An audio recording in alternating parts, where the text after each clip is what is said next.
Greetings and salutations, life and poetry fam. Welcome back to the channel with your boy, your host, you guessed it, Marcus T, this guy. Ladies and gentlemen, life and poetry fam, we are back with another video. Oh my goodness, you do not understand. So, wait, pause, rewind. Before we jump into this video, if you are new here, or if you have been here before and have not already done so, please do me a big favor and smash that subscribe button, turn on that post notification bell so that you can be notified every time I drop a new video, and so that you can be a part of the Life and Poetry family. Well, when you want to do it, it takes 1 second, it doesn't cost a lot, it's free. Push the button, join the team. Guys, remember, we are pushing towards our new goal with the Life and Poetry family. What's the goal? Oh yeah, so we're pushing towards getting to 150 subscribers by August 1st. All right, by August 1st. Original goal was 100 subscribers by my birthday, and we exceeded that way before my birthday came about, which was July 1st. Guys, yeah, we're gonna get into that, right? But we exceeded that expectation tremendously, guys. We are at 107 subscribers now. I know for some people that may be like, okay, wow, you had 107, but guys, I've only been doing this, I think maybe 3 months, I think so, give or take roughly. So has it been 3 months? I don't even remember, right? It hasn't been that long, but it's going good. I'm enjoying doing it. And so yeah, so we are setting another goal for the channel to get to 150 subscribers by August 1st, right? Guys, let's make this possible. Let's make it happen. You brought me this far with the growth. Let's take it even further. Let's take it even further, right? 150, August 1st. All right? I'm counting on you. I'm counting on you. Bring your friends, bring your family, bring the neighbors, bring the cat, bring the dog, bring the bird, bring the squirrel. Anybody who can have a YouTube channel, bring them our way and join the Life and Poetry family. Now, also, before we jump into this video, if you hear the noise in the background, it's my fan going. Guys, it is hot in here, and yeah, I'm trying to stay cool as best as I can, but it's hot as ever. We are on the 3rd floor of our apartment building, so you know that heat rises, and I really don't care how good your air conditioner is in your place of residency. The heat come up, it's a problem, especially for me. I don't like to overheat. So if I speed through this video, forgive me. I'm gonna do my best to slow down my talking. I've got some feedback saying that I talk faster than I should be talking at the moment. But yeah, so now that all that's out of the way, let's jump into this video. So today's video is something that I wanted to do. I wanted to get this out there for you guys to explain something to you guys, and to dive into more of my story and my testimony. So I guess this is a story time. In a sense, and as I said before, I'm going to keep diving in deeper and deeper as we go along with this channel here. I'm going to try to break it down as much as possible so that it's not overwhelming or bombarding to the viewers or to the subscribers, or even those who haven't subscribed yet. Please, just smash the button right there. It's down there somewhere. Just smash the button down there somewhere in the thing, right? But yeah, I wanted to talk about something very important to me, or something that I feel is important to me, and that's reaching 28, right? You guys know my birthday just passed July 1st.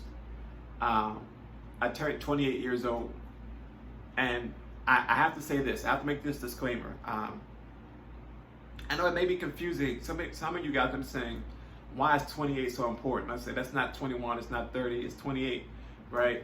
But for me, it's important because I made it there. You know, with everything I'm dealing with and all, the odds, medically speaking or worldly speaking, are truly stacked against me.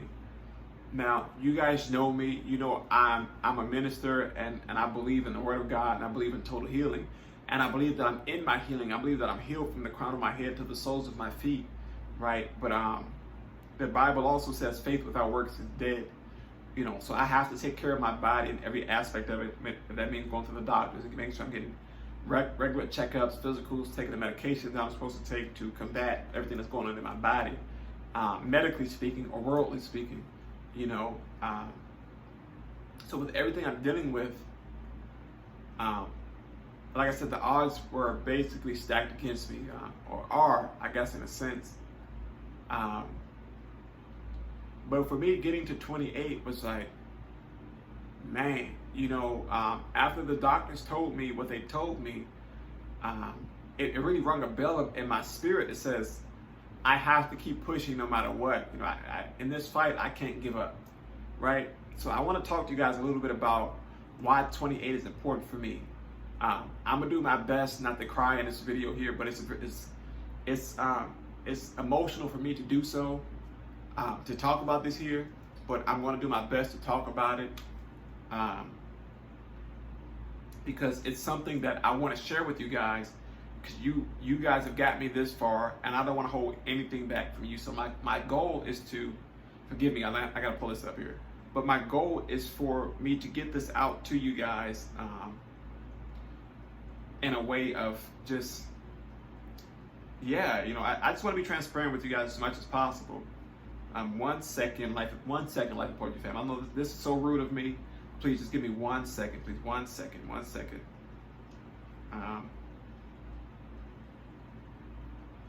Just 1 second, please. 1 second, 1 second, 1 second.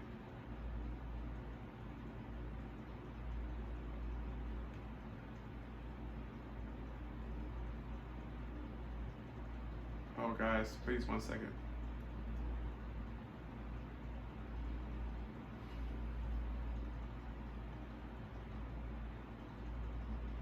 Okay, there we go. I'm sorry, I had to pull something up. But yeah, so I'm getting emotional already. I'm gonna get through this here. I'm gonna try to talk as slow as possible so that you guys can hear me. I know that my lisp is getting worse, so forgive me for that in advance. Wow, I'm actually gonna do it today. Right, so when we dive into the medical history about everything I'm dealing with, and there's a lot. There are two components of it all, and I want to talk to you guys today about one of the components that I just recently found out that could possibly be a diagnosis for a partially of what's going on with my body, with the physical aspect of my body, i.e. my legs. So after the hospital trips, if you guys haven't saw those story times yet, I'll link them up in the suggestion thing up above, as well as in the description down below, so you guys can go check those out, so that you guys can keep up with the story, with the storyline, with the testimony. But after those 2 hospital visits, I came home and with a lot of unanswered questions. Yeah, we had things under control for the most part, but it was still up in the air as to what was actually happening in my body. Now, in the hospital trips, we found out what one of the main components of my diagnosis was, but it was still that lingering thing that we couldn't figure out. Like, none of the doctors could. I went from doctor to doctor, specialist to specialist, team to team, and they kept saying, okay, we're going to send you to another doctor. I'm going to send you to another specialist. But even if those doctors and specialists, they still kept coming up short. It kept coming up short for me. And it was something that I just couldn't get with for too much longer. But I knew that I had to keep pressing in because it was something greater that was happening. And if you don't understand that there, I'll explain that part to you in another story time or something. I might give a word on that in a ministry tab. But we got through all that stuff there, and we're breaking down everything piece by piece. And my doctors did a lab on me, did some lab work on me, and she said that she saw something but didn't know exactly what it was in the lab. So she sent me to another specialist, and I've been to like 17 specialists at this point here. That's an exaggeration, but it's been a lot. I've been to a lot of specialists at this point here. So I'm like, okay, what can this specialist do for me that the first handful couldn't? But being open-minded and optimistic, hoping that I can get some more conclusive results as to what's happening. I go to the specialist and we do some work. We do some neurological work, with my nerves and stuff. Mind you, we're trying to focus on at this point, we're trying to focus on why my legs aren't moving, right? We're trying to see if that's playing a contributing factor in why my body's breaking down so fast. Maybe it's a nerve thing, maybe it's a brain thing. So I went to the neurologist, we did the lab work there, we did the test there, and it comes back that my nerves are functioning at capacity. They are doing pretty good. Forgive me guys, my nose itches really bad. Allergy season really sucks right now. But we go to that doctor and they're like, we're jumping right into this here guys. I'm not gonna beat around the bush at all. Just to help myself to get through this without crying in this video here. But if it happens, it happens. You don't like it, that's not my problem. But we go to this doctor here and we do all these labs, we do blood and stuff. And unbeknownst to me, typically when I give blood, I give maybe 3 to 4 vials of blood. They test for different things, serum and all these other things. And this particular time, the doctor says, I have to send you to a lab because we may not be able to do it here. So he goes to his technician and the technician says, yes, we have the facility here, we can do it here. Where he doesn't have to outsource and have to wait 15 plus days to get his results back or go make another appointment somewhere. So I say, yeah, we can do it now. We get out the way now, get it done, boom, bang, right? So I get in the chair and she straps my arm with the elastic band to get my veins to pop. And she looks at my arm and she said, well, which one do you want me to use? And I'm like, well, you pick the vein, it's your call, they all great veins. She said, yeah, they are. So she picked the best vein she had. And she set her case down with the valves in it. And each slot in this case was filled. Now I'm used to getting 4 tubes of blood. This case had 20 tubes for blood in there. And she says, yeah, we have to fill up all 20 of these today. She says, do you think you can do it? And if you know me, I don't like needles and I don't like blood. So I was not about to wait a second trip to come back to get this done here. So I said to her, I said, yeah, we can get it out the way. I'm good today. I'm going to eat after this here, so I'll be fine. I can rejuvenate, the strength I need. And so she starts to take the blood out of my left arm. And she gives to maybe nine complete tubes or whatever, valves or tubes, whatever they're called. And she fills them up completely. So she gets to the 10th tube and she sees that my blood is starting to drain just a little bit slower. So she says, okay, so I'm gonna fill this tube up best I can, but now I gotta tap your other arm. At this point, I'm pretty much blanking out. I'm fading out, there's a lot of blood coming out, So I say, go take the other arm. And the other arm just goes, fills up the next tubes as fast as can be. And she takes off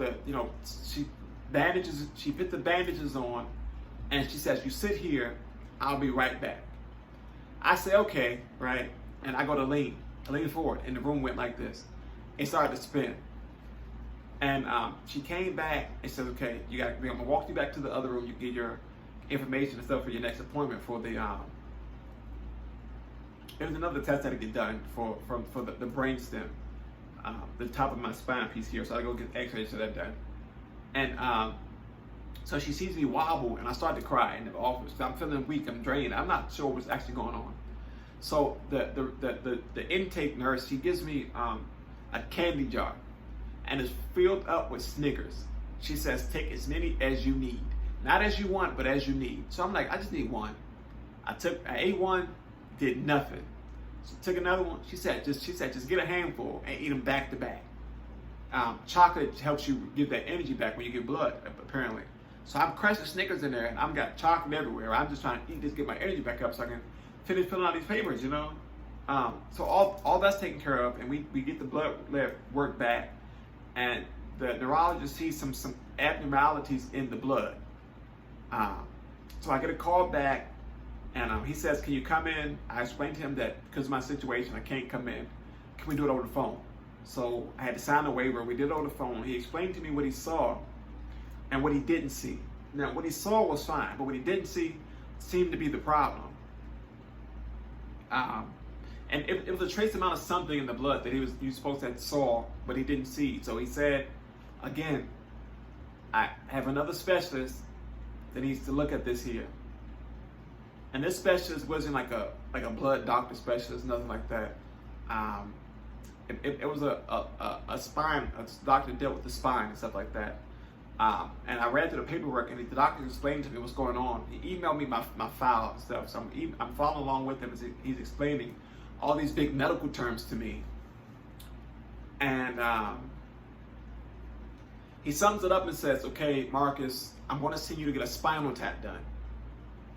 If you don't know what a spinal tap is, right, it's where they take spinal fluid from, I think it's the lower lumbar part of your spine. I believe that's what they did. It was in the lower part of my back, right? They took the needle on my back, took some spinal fluid out, which was the worst ever. It was the worst ever. The spinal tap itself wasn't bad. When they numbed me up real good in that spot, tapped me, and I didn't feel nothing until it was time to get up. Head started throbbing so bad that I was like, what's happening? I'm dying. And the doctor said, no, that's normal. You'll be all right in a couple of days. A couple of days went by. I didn't get my results back. So I called them, and the doctor said that we have to test it again. We have to send your blood to another specialist, send the serum to another specialist to figure out what are we seeing here. And at the same time, the poundiness in my head hasn't gone away. It's been about 3 days at this point. It's supposed to take up to 72 hours for to get that throbbing sensation to go away. But it was getting worse. And maybe about 7 days after that spinal tap done, it was at the point where I thought that something went wrong with the spinal tap. So I go to the emergency room to get checked out, more x-rays and things like that. And the doctors were saying at the hospital that I wasn't getting enough fluid back up to my brain to hydrate my brain enough. But I was drinking nothing but water. I have a Camel pack, right? It's a backpack that you put water in, right? So I had that the entire time. I'm drinking like 3 of those in like an hour or so, trying to get it back up. But the doctors were saying that it wasn't enough getting back up to my brain. So we did an X-ray on that part of my spine, and we found out that my spine, where they did the tap at, was still leaking. It was like a slow drip from a faucet. It was still leaking. So we had to go in and I had to get some medication for that to get it to take care of that part there. And the medication was basically a caffeine pill that hydrated the brain enough to send the fluid, the water or whatever it was through my body, that again, so that it was able to seal up that piece of my spine, which was weird in itself. I don't know. But that's how they explained it to me. So I basically had a hangover. Basically what the doctor explained to me was. So all that comes back and stuff like that. The spinal tap comes back from the next specialist and stuff. And I get another call from the first doctor, the neurologist doctor who dealt with all the nerves and stuff like that, and dealt with then the spinal doctor. They teamed up with each other, and they found what they saw, what they thought they saw at the time, was a black dot, a pinhole dot in a section of my spine. Once the x-rays came back, it was a pinhole dot, a black dot in the x-rays of my spine. And again, I'm not understanding what that means. I'm saying, okay, maybe it's a mole on my spine or something. I don't know, right? But what it was, or what it emulates itself to be, was what they classified it as to be an acute case of MS. If you don't know what MS is, it is multiple sclerosis, right? So the doctors was explaining to me, okay, what's happening at this point here and what else they needed me to do, which was bouncing me back to another specialist to deal with this here at this point now. And at this point, I'm like, okay, this is too much to take on right now. Let me take a step back and figure out exactly what this is. So me taking a step back was me going to God and saying, God, you told me you're going to keep me through this here, and that I was going to be okay. You told me that I was healed. So I'm battling with all these things. I'm battling with the world. I'm battling with my faith in the spirit, and I'm battling with home life, and I'm battling with my life, my personal life, and all these other things are happening. And I'm like, okay, what's happening with me now? Am I dying? Is my life getting cut shorter? And all these things are up in the air. They're up in the air, And so I go back to my primary specialist. I see, every 3 to 4 months, and my primary doctor, my PCP, my primary care physician, all right, the acronym PCP, not the drug, the doctor, primary care physician, and we get together and they go over all my charts from back when I was born and things. Guys, remember, I was born with this ailment in '92. The time I got to the neurologist, I was what, 26, right? So that's 26 years that these diagnoses are starting to pop up. So my doctors are going through and they're teaming up trying to figure out my chart and stuff. And the specialist looks at me and she says,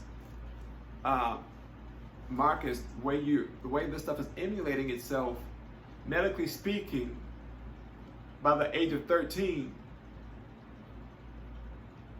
you weren't supposed to make it past that point. You should have been hospitalized indefinitely at that point, dealing with everything on top of now this here. It should have had you crippled basically at that point.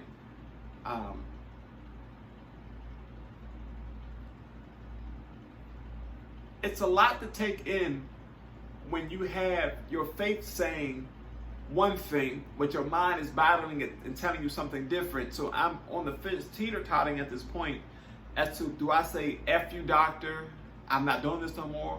Or do I put the work in and have my faith say, look, we're going to keep pressing in your healing right now. And I'm going to tell you guys, it still is a roller coaster ride. We have the ups and downs and all these things here, you know. But for the big diagnoses to be layered on top of the multiple sclerosis possibility, it's like, man, do I get a break in life? You know, I'm young, I'm vibrant. This happened to me like at the snap of a finger. It basically happened overnight. My body started to deteriorate overnight. And it was like, why me? The question of that's the question of questions that I've asked myself over the years. Why me? Why do I have to be the one who deal with all of these things here? None of my siblings are dealing with any of these ailments, but yet I am. Like, I'm not gonna lie. I resented them for a long time. I'm gonna be transparent. I resented them for a long time because I was the one who had to deal with it and they didn't. All right? I'm not gonna lie. I know they're watching this and I can say forgive me for it, but I resented them for a long time, and I had to get to a place of saying, no, it wasn't for them to deal with. You know, I can't put that on them. You know, we can't pick who we're born to or how we're born into this world. We just in charge of living our lives the best we can. And I got to that place in my life, and now I'm at this point now where every year goes by, I celebrate that turn of age. I don't like the big celebrations or the big parties and all these things. I just want to be around family and love and enjoy the time that I have, you know, especially when you have a doctor saying that, medically speaking, by the age of 13, I should have been hospitalized and handicapped, you know. And I'm at a place now in my life where it's, God is truly in this place in my life. God is and will forever be before anything that comes my way. I know that, again, faith without works is dead, right? We're standing on that there, but I'm also standing on the promise that God made to me, that I'm healed from the crown of my head to the soles of my feet, you know, and that I have to walk in that and believe in it and trust that it's going to be that day that's going to come where the walk is going to go away, the cane is going to go bye-bye. I'm going to be walking on my own with the strength of my legs, without a prosthesis, without a contraption to walk with, without help. Only thing I'm gonna have in my hand is my wife's hand as we walk down the street somewhere, on our walks, you know, or holding my child's hand as I'm going to the playground with them. That's the type of faith I have to have now, with all these things coming at me, you know. It's a lot, you know. And for me, that's why 28, you know, maybe not the number, but just getting there for me was like,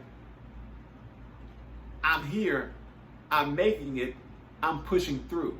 You know, I defied all the odds with the ailment, saying that I was supposed to be this, and I turned out to be that, you know. And I do nothing to give honor to God for allowing me to press through it in these difficult times, and for him to show me the strength that I have even in these situations. You know, and I truly believe that if I wasn't rooted in my faith, that years ago I would have just ended it all. If it was up to me, it would have been over. You guys saw the video back then. If that knife would have opened up, it wouldn't have been no Marcus T. You know, no life in poetry. It would just been a gravestone, a casket, and some dirt. And that's me being transparent with you guys. So for me to keep pressing in and pressing on with God at my side, or in the forefront, or on the other side and behind me, with his hand continuously in my back, and lifting me up and giving me the strength enough to carry through these things, I'm here. I'm here. And you can see me physically. You know, it's not just seeing in the spirit, but I'm here in front of you. I'm tangible. You can touch me. I'm here, flesh and bone. I'm here.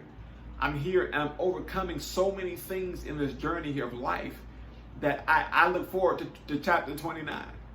You know, 29 for me is going to be big. 30 for me is going to be big. So on and so forth.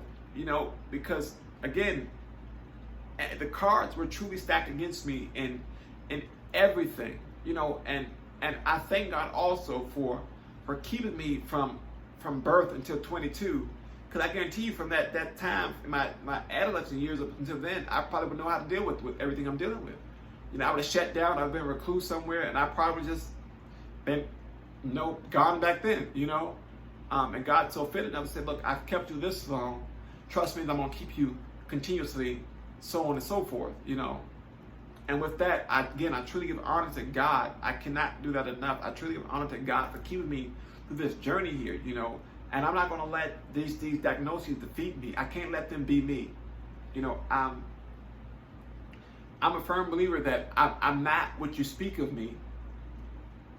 I'm what God has made me. You know, the doctor can say whatever the doctor says. I'm going to take it. I'm going to trust in that God put those doctors on my team for a reason. I'm going to trust that they're there for a specific reason that help me get through this here. I'm also going to trust that God is saying, guess what? My hand is in your back, and my blood yet runs through your veins. There's no impurity in the blood of Jesus, so there should not be an impurity in my body, right? There cannot be an impurity in me. If Jesus himself resides in me, and if the blood of Jesus is pure, how can my blood be tainted? You know, and it took me a while to get to that point, but I'm there now. And I'm there to say to you guys out there, Life and Poetry family, thank you for joining me on this journey here. Thanks for allowing me to use this platform and to share my story with you guys, to share my testimony with you guys, as well as every other thing I want to incorporate in this channel here about the poetry side of things. Remember, if you know me, you know that I think of my life as a huge poem.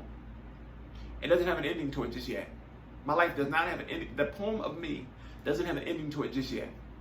Just yet. I have many years ahead of me that are going to be fruitful, joyful, and exciting, full of adventure, full of promise, you know, full of riches, full of overflow, full of favor, full of grace.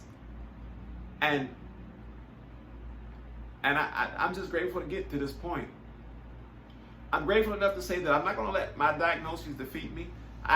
It got me in the beginning. I got to be transparent. I have to be totally transparent with you guys.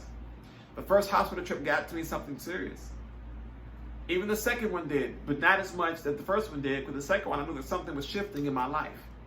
I knew that something was turning around, you know, and it's hard to say. It's even hard to believe it if you don't understand it, but I truly believe in the word when it says that all things work together for those who love the Lord.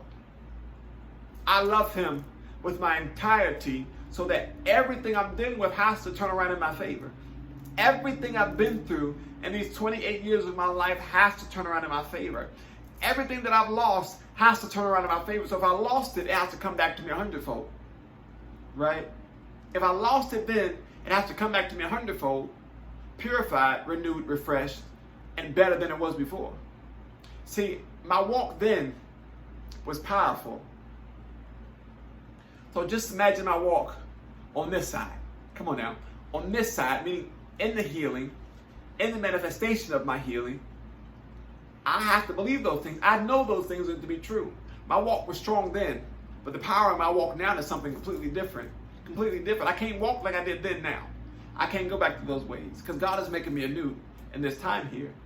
I'm not going to preach to you guys today. It seems like I might come on with that there a little bit, but I had to get you guys to understand with me and to know why I feel that from this point on, I have to celebrate the year, not just the birthday, just everything that everything that I've made it through, everything that I've accomplished this far in my journey of life, everything that I have planned. I have to celebrate those things. I have to celebrate those people who are in my life. I have to celebrate even those people who left my side. I have to celebrate those people because they got me here. You know, they poured into me enough to get me here. Even those who took from me got me to this point here. Got me to the point of trusting completely in God and putting my faith in the Father Himself. I can't say it no better than that. You know, for me, it may have been an uphill battle. Things may have been rough. I may have been tossed in the storm. I may have had to walk through the fire. I may have took a trip down and came back up a couple times. I may have fell down and got back up a few times. I got a few scrapes on my knees, elbows scratched up a little bit. You know, I got some scratches in my back. You know, I got a few bruises on my face. But I'm coming out the other side purified. I'm coming out gold. You know, this will not defeat me in this life here. As I said to you before, guys, I'm going to walk hand in hand with my wife. Not hand in hand with my wife and my cane. Hand in hand with my wife. With my children. Right? That's to come to pass for me. I'm speaking it now. It's going to come to pass for me. I'm claiming it now, just as I've claimed it yesterday and so on and so forth. It's going to come to pass. It's going to manifest in what God promised me. And He said to me that because He made me these promises, they had to come true. His word declared that because He made me these promises, they had to come true. So if He promised me long life, I have to have long life. If He promised me the children, I have to have those children. If He promised me the wife, I have my wife. I have my wife. I have my wife. He promised me my wife. I have my wife. Right? All the things that come to manifestation. And I'm like, man, if this is 28, imagine 29. You know?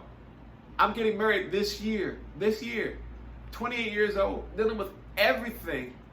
And God said, I'm going to give you your wife. 28 years old. 28. A wife. I'm a published author, right? I have the Life and Poetry channel going. We're growing. My wife has her business, Desserts by Jay, in the DC, Maryland, Virginia area, DMV, guys, East Coast. That's what we do. You know, we have all these things, and they're like, man, they're lining up for us, right? For us. So if I'm here in this place here, my wife is here. Imagine we come together, explosive, right? The power that we have together. And I love her tremendously for loving me for me. I love her for understanding that, yeah, I may be in this place now, but tomorrow is different. You know, my today doesn't determine my tomorrow. Remember, my today will never determine my tomorrow. And she understood that before I did. She told me when she first met me that she didn't see the walker. She didn't see the ailment. She didn't see none of that stuff. She just saw me. And at that moment, I was like, yeah, God, this is love. This is truly love. And this is before we even started. This is before we even officially dating. You know, and I was like, God, this is my wife. And God affirmed it to me that was my wife. He sent it to me in a time where I was like, wow, I'm making it through. And He showed me that if 28 looked like this, imagine what 29 looked like next year. Imagine what 30 looks like the year after that. Just imagine the growth that I'll have and all those things there. Guys, MS will not defeat me. If that's, matter of fact, I bind that right now. I send it back to the pits of hell where it came from. There is no trace of MS in my body. I bind it right now and I kill it right now. I speak to it and I destroy it right now. There's no trace of MS in my body. There's no trace of the other ailment in my body. I'm healed from the crown of my head to the soles of my feet. If I understand it, I believe it, and it's true. Because God's word said it to be so, so it has to be so. God is a just God. He's a God that shall never lie. A God that will never leave me nor forsake me. And He's kept me this far. He got me to 28. He'll get me to 29.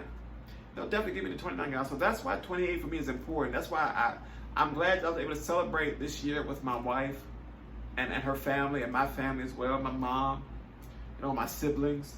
You know, I know my father, my birth father is up there right there with the right hand of the Father now, smiling right now with him, saying, "That's our son right there. That's our boy. You know, that's our boy, Marcus T. This guy. You know." And I'm just grateful to get to this point. I'm grateful to see another year. I'm grateful to see another day. I'm grateful to have the strength of my body coming back. I'm grateful to have the mobility of my limbs.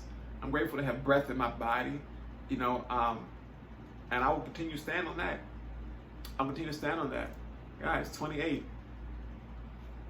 Damn, 28 never looked so good. I'm telling you now. It never did. It never did. 28 looks great on me. 28 looks great on me.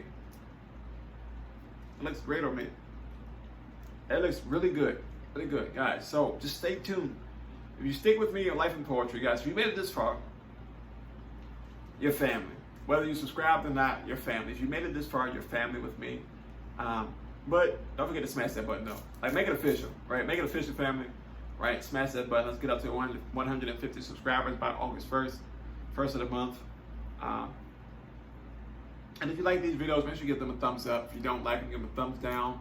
It's all love to me. No hurt, no harm, no foul. I still love you.